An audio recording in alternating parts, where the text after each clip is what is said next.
पगारी नेते संजय राऊत यांना मला सांगायचंय, मतदार बोगस नाहीत तर तुमचे आरोप बोगस आहेत. तुम्ही जनतेचा अपमान करतायत.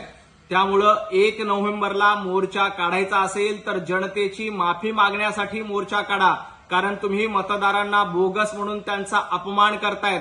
खरं तर तुमचे आरोप निराधार आणि पूर्णपणे बोगस आहेत. जनता जनार्दन महायुतीच्या सोबत आहे.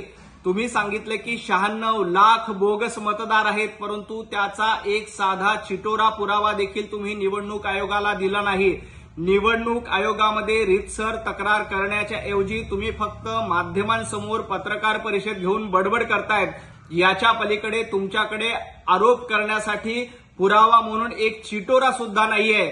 त्यामुळं बोगस मतदार नाहीत तर तुमचे आरोप बोगस आहेत. त्यामुळे 1 नोव्हेंबरला मोर्चा काढायचा असेल तर जनतेची माफी मागणारा मोर्चा काढा. पगारी नेते संजय राऊत यांनी थोडंसं अभ्यास करून बोललं पाहिजे.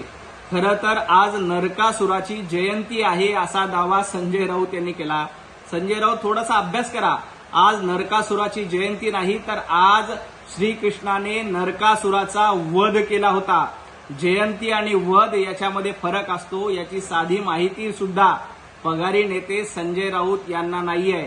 आणि तुमच्या माहितीसाठी जनता जनार्दन रूपी श्रीकृष्णानं विधानसभेला तुमच्या अहंकारासुराचा वध केला होता. आता देखील येणाऱ्या महापालिका निवडणुकीत, येणाऱ्या स्थानिक स्वराज्य संस्था निवडणुकीमध्ये जनता जनार्दन रूपी श्रीकृष्ण तुमच्या अहंकारासुराचा नाश केल्याशिवाय, तुमच्या अहंकारासुराचा वध केल्याशिवाय जनता राहणार नाही. ज्या पद्धतीनं अहंकाराची भाषा तुम्ही करतायत आणि तुम्ही खऱ्या अर्थानं अहंकारसूर झालेला आहेत. तुमच्या अहंकारसुराचा वध जनता जनार्दन रूपी श्रीकृष्ण मताच्या निमित्ताने नक्कीच करणार आहे. संजय राऊत यांना भाऊबंदकी मिटवायचीच असेल तर या निमित्ताने एक चांगली संधी चालून आली आहे. त्यांनी राज ठाकरे यांच्याकडे शिवसेनेचं पक्षप्रमुख पद द्यावं आणि ही भाऊबंदकी कायमची मिटवून द्यावी.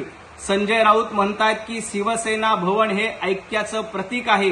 हो, जर का तुम्हाला शिवसेना भवन ऐक्याचं प्रतीक करायचं असेल तर जे मनसैनिक हिंदुत्वासाठी लढतात, जे राज ठाकरे, बाळासाहेब ठाकरे यांचे विचार पुढे चालवण्याचं काम करतायत, त्या सन्माननीय राज ठाकरे यांच्याकडे बाळासाहेब ठाकरे यांच्या हिंदुत्ववादाचा वारसा द्या.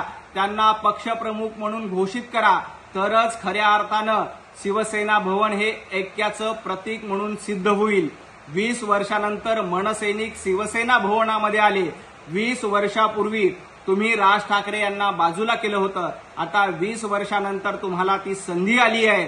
राज ठाकरे यांच्याकडे पक्षप्रमुख पद द्या आणि भाऊबंदकी कायमची मिटवा. संजय राऊत, तुमच्यात हिंमत असेल तर ही संधी आदरणीय उद्धवजी ठाकरे यांना देखील सांगा आणि राज ठाकरे यांच्याकडे पक्षप्रमुख पद देऊन टाका.